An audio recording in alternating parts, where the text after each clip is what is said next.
Welcome back to another episode of Written for Our Admonition, Studies in the Old Testament. And after what seems like a long break, although I know it's only been maybe about a week and a half here, we're finally ready to resume in our conversation about the history of Israel and specifically talking about the fall of the northern kingdom of Israel. Now, picking up where we left off in our prior conversation, which again was a little while ago, so we want to make sure we have a refresher here, we talked about Solomon.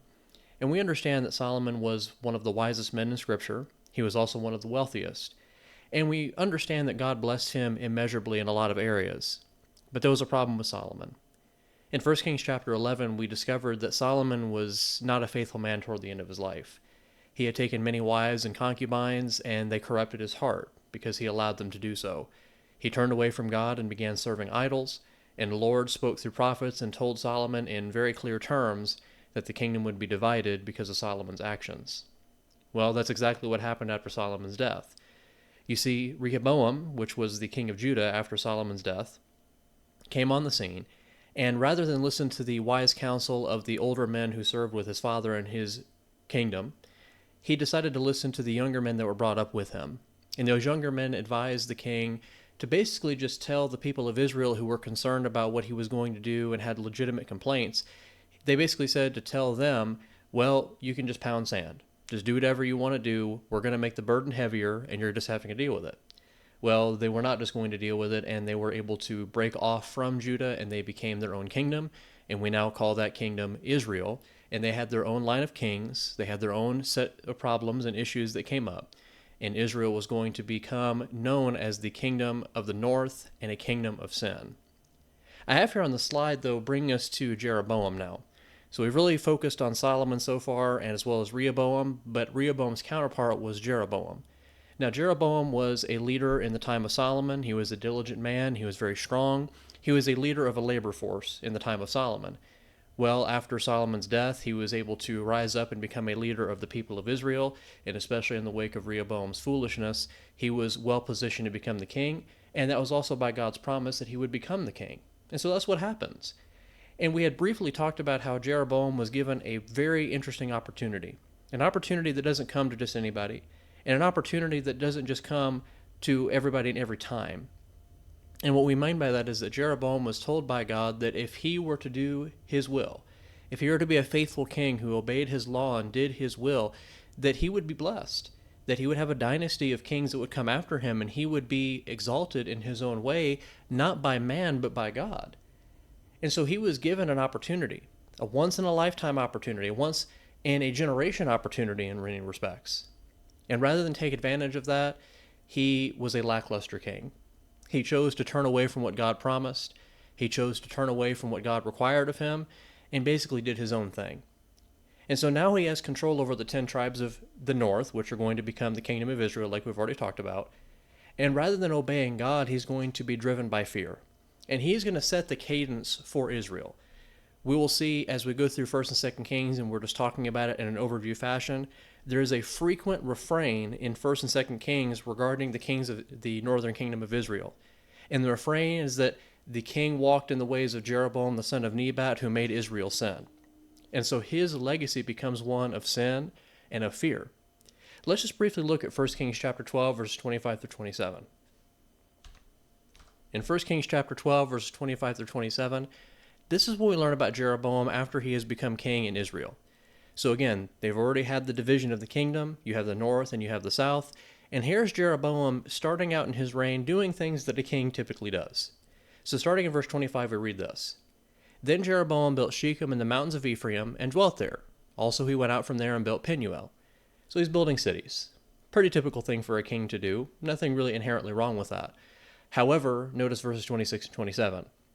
And Jeroboam said in his heart, notice that detail, now the kingdom may return to the house of David. If these people go up to offer sacrifices in the house of the Lord at Jerusalem, then the heart of this people will turn back to their Lord, Rehoboam king of Judah, and they will kill me and go back to Rehoboam king of Judah.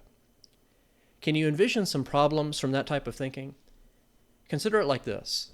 Jeroboam has this heartfelt thought in his mind that the kingdom is going to go back to the house of David and return to Rehoboam, who is his enemy at this point, because if the people are going back to the temple, which is the legitimate place of worship. God has declared that to be so, despite the issues that have come up with Solomon and his son Rehoboam. So despite all of that, the people are supposed to go back to Jerusalem and worship the Lord in his temple and do his will there. And rather than see that as something that is a blessing and something that ought to continue, Jeroboam has the idea that's a problem. Because he has this idea that if the people go back to Jerusalem and they go back to Judah, they're going to want to reunify the kingdom. And maybe, just maybe, rather than Jeroboam being king, they're going to want Rehoboam to reign over them.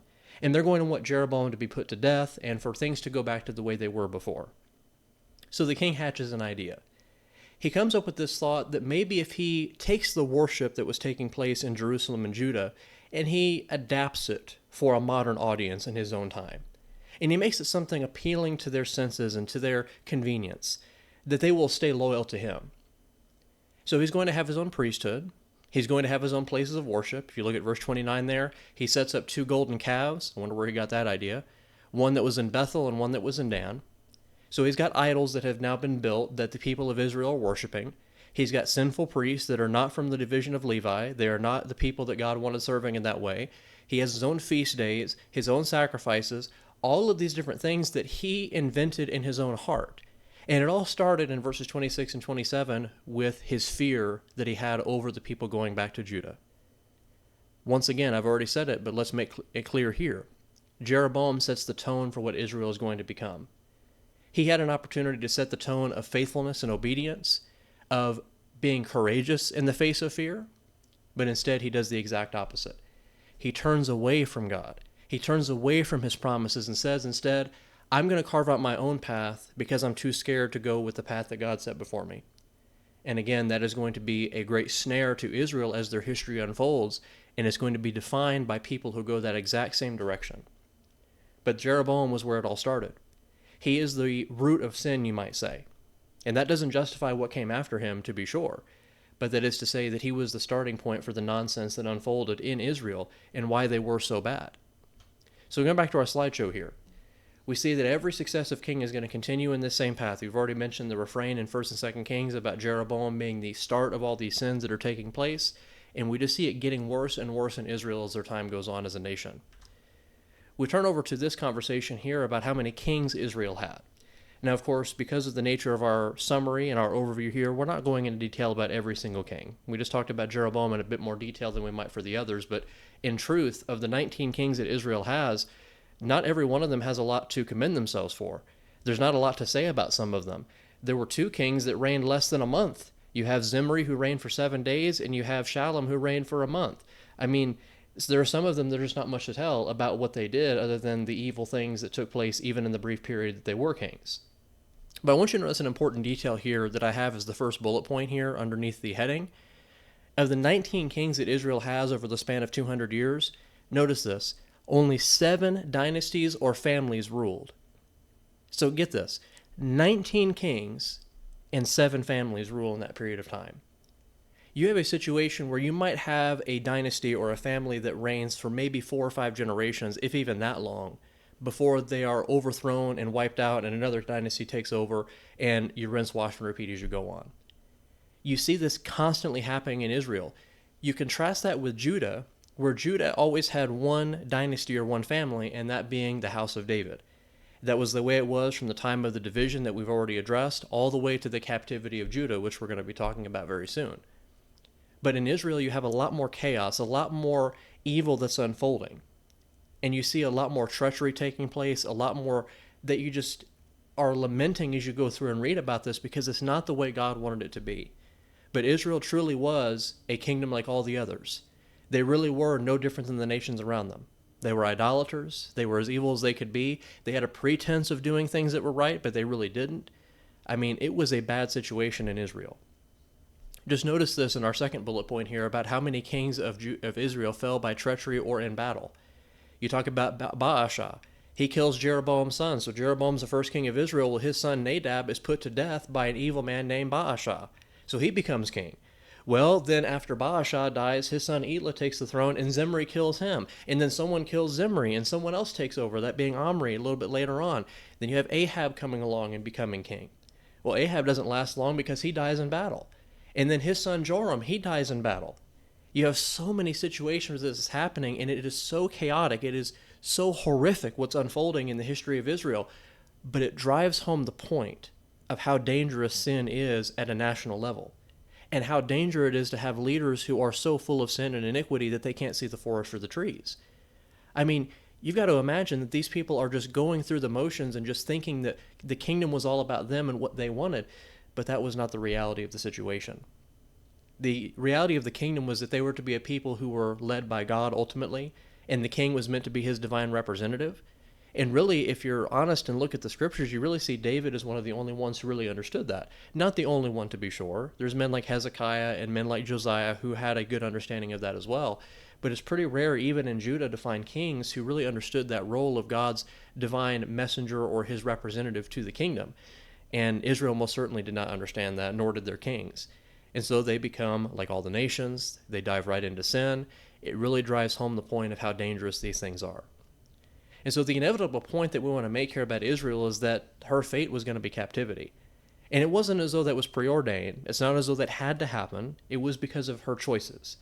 It was because of their kings. It was because of their own personal choices. As you go on, you see that these people really brought it upon themselves.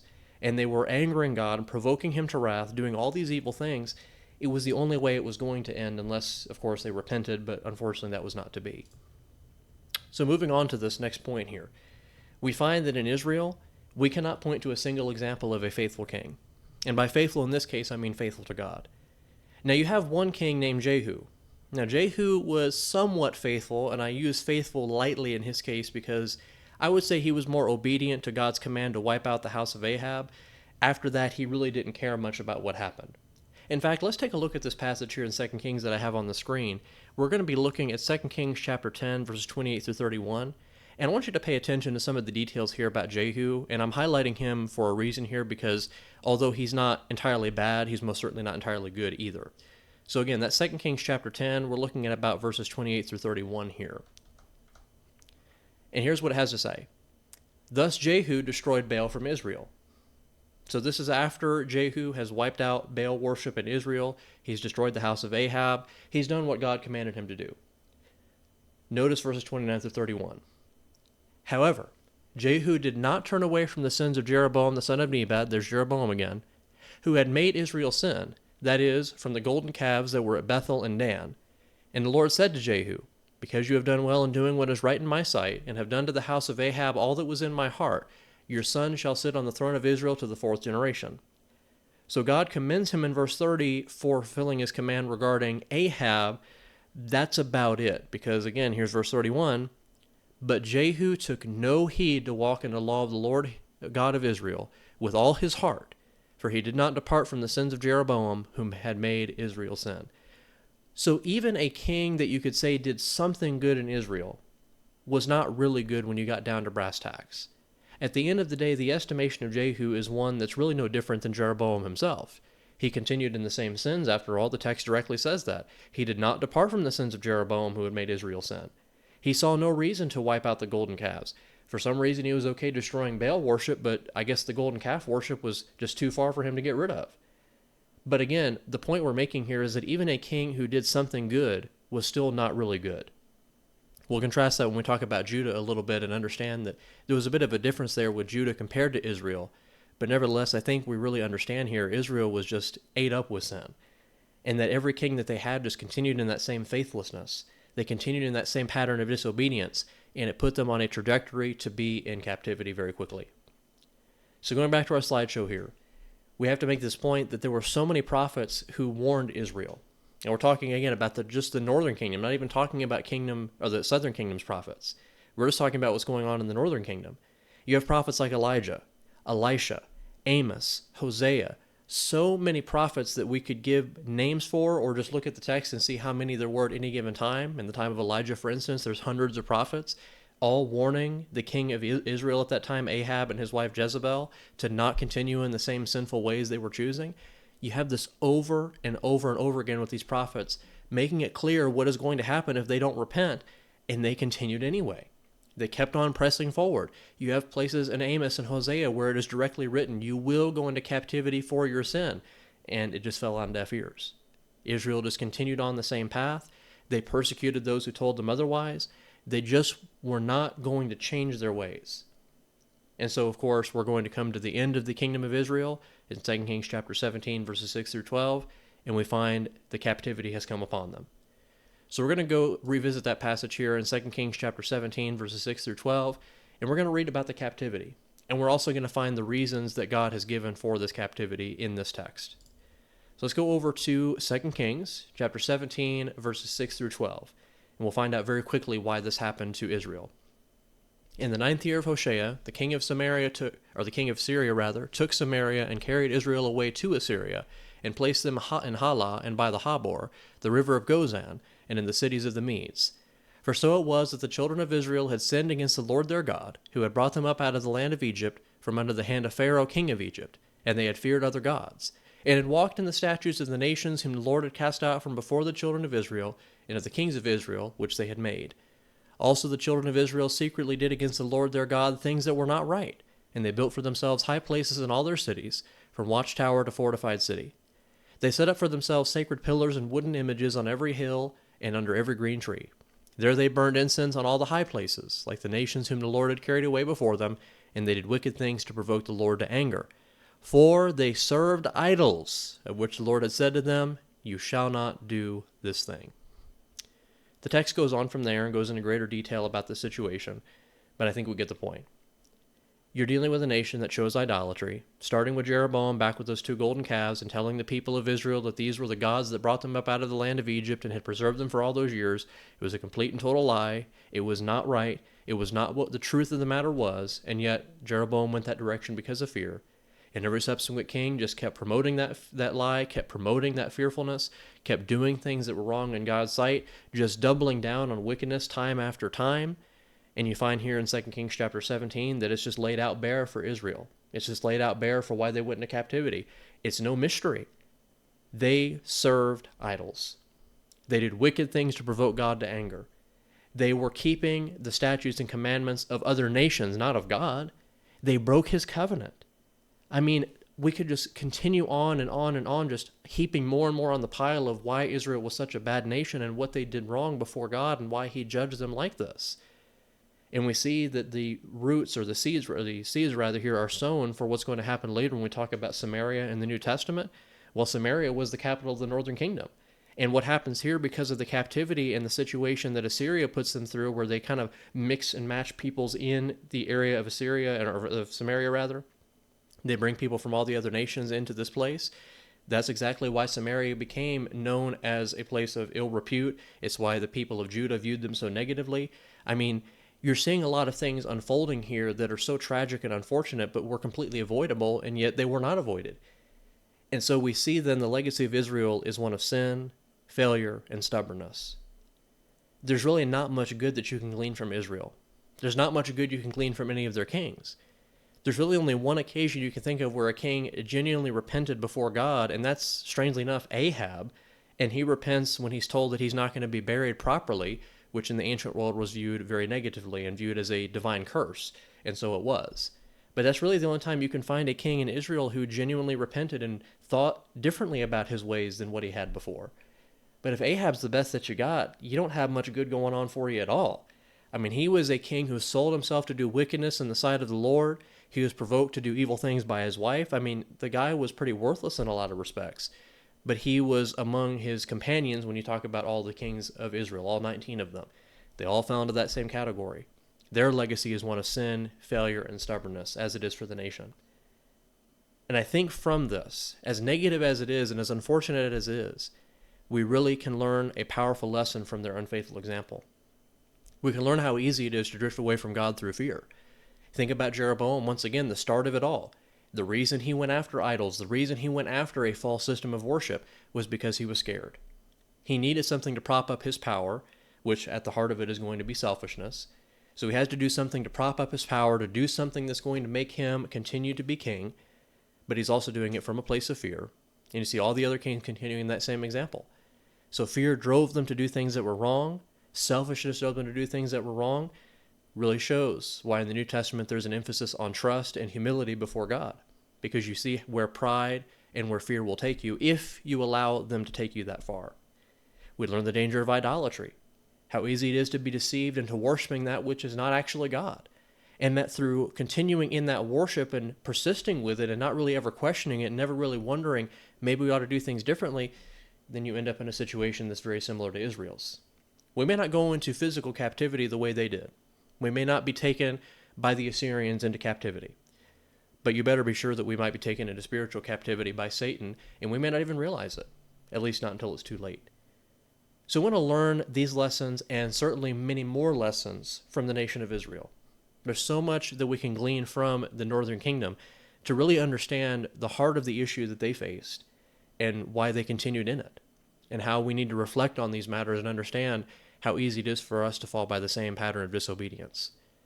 Next week, we're going to be talking about the captivity of Judah, but of course with Judah, it's going to be a bit of a different conversation. So Israel has largely been negative, but with Judah, you have a lot of bright spots. So we're definitely going to be focusing on those and having a bit more of a cheery conversation, while at the same time understanding that Judah really did not fall too far away from where Israel was in the end. So we're going to pause for right now. We'll resume next week in our conversation about Judah, and as always, I thank you for your time and attention.